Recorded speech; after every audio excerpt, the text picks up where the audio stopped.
নমস্কাৰ বন্ধু বান্ধৱীসকল সকলোকে আজি এই ভিডিঅ'টিলৈ স্বাগতম জনালো। ইতিমধ্যে এটা নোটিছ দিয়া হৈছে আৰু সেইটো নোটিছ যিসকল কেণ্ডিডেট পোষ্ট গ্ৰেজুৱেট টিচাৰ আৰু গ্ৰেজুৱেট টিচাৰ পদত নিযুক্তি লাভ কৰিবলৈ সক্ষম হৈছে তেওঁলোকৰ বাবে নোটিছ দিয়া হৈছে আৰু ইতিমধ্যে অসমৰ মাননীয় শিক্ষামন্ত্ৰী ডক্টৰ ৰণোজ পেগু ডাঙৰীয়াদেৱেও এই নোটিছ সংক্ৰান্তত এটা ফেচবুক পেজত আপডেট দিছে আৰু সেই নোটিছ আপোনালোকক দেখুৱাবলৈ চেষ্টা কৰিম আৰু তেওঁৰ ফেচবুক পোষ্ট আপোনালোকক দেখুৱাবলৈ চেষ্টা কৰিম।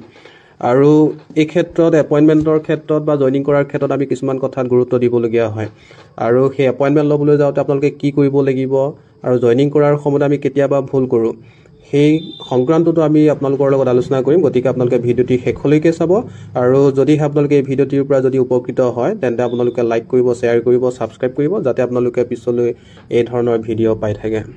অসমৰ মাননীয় শিক্ষামন্ত্ৰী ডক্টৰ ৰণোজ পেগু ডাঙৰীয়াদেৱে দিয়া ফেচবুক পোষ্ট আপোনালোকক দেখুৱাব বিচাৰিম।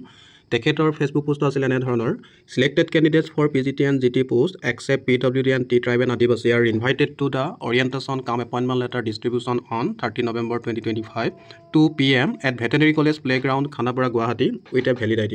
অৰ্থাৎ যিসকল কেণ্ডিডেটে PGT আৰু GT মানে পোষ্ট গ্ৰেজুৱেট টিচাৰ আৰু গ্ৰেজুৱেট টিচাৰ পোষ্টত চিলেকশ্যন লাভ কৰিবলৈ সক্ষম হৈছে সেইসকল কেণ্ডিডেটক অহা 13 নৱেম্বৰৰ 2টা বজাত গুৱাহাটীৰ খানাপাৰাৰ ভেটেনেৰী কলেজ প্লেগ্ৰাউণ্ডত হ'বলগীয়া অৰিয়েণ্টেশ্যন কাম এপইণ্টমেণ্ট লেটাৰ ডিষ্ট্ৰিবিউশ্যনত ইনভাইট কৰা হৈছে।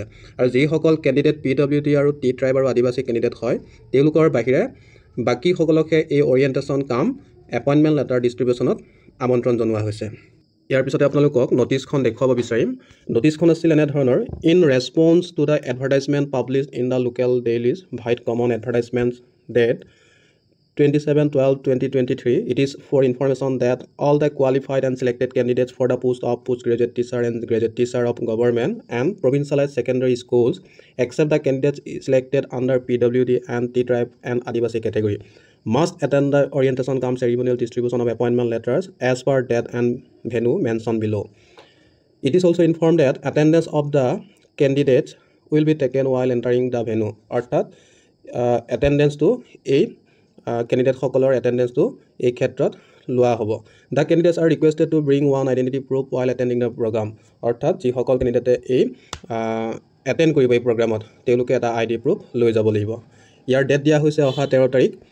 ভেনু হৈছে veterinary college playground Khanapara Guwahati. ইতিমধ্যে এইখিনি কোৱা হৈছে। ৰিপৰ্টিং টাইম হৈছে 2টা বজাত। গতিকে যিসকল কেণ্ডিডেট PWD আৰু T Tribe এণ্ড আদিবাসী কেটেগৰী হয় তেওঁলোকে এই প্ৰগ্ৰামটোত এটেণ্ড কৰিব নালাগে। তেওঁলোকৰ বাহিৰে যিসকল কেণ্ডিডেট আছে পোষ্ট গ্ৰেজুৱেট টিচাৰ আৰু গ্ৰেজুৱেট টিচাৰত তেওঁলোকে চিলেকশ্যন লাভ কৰিবলৈ সক্ষম হৈছে তেওঁলোকেহে এই প্ৰগ্ৰামত এটেণ্ড কৰিব লাগিব, অৰিয়েণ্টেশ্যন কাম চেৰিমনিয়েল ডিষ্ট্ৰিবিউশ্যন অফ এপইণ্টমেণ্ট লেটাৰ্ছ এই প্ৰগ্ৰামটোত।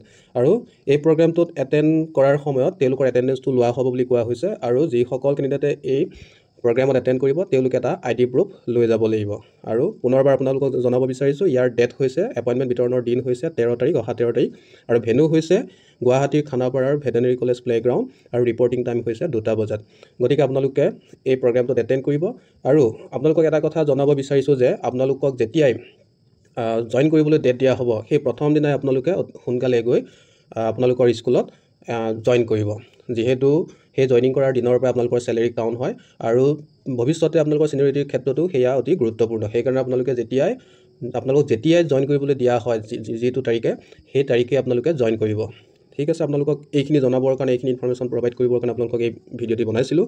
যদি আপোনালোকে ভাল পাইছে তেন্তে লাইক কৰিব, শ্বেয়াৰ কৰিব, ছাবস্ক্ৰাইব কৰিব আৰু লগৰ বন্ধু বান্ধৱীৰ সৈতে শ্বেয়াৰ কৰি দিব আৰু আপোনালোকে ইউটিউব চেনেলটি ছাবস্ক্ৰাইব কৰি ৰাখিব যাতে আপোনালোকে ভৱিষ্যতে এনেকুৱা ধৰণৰ ভিডিঅ'সমূহ পাই থাকে।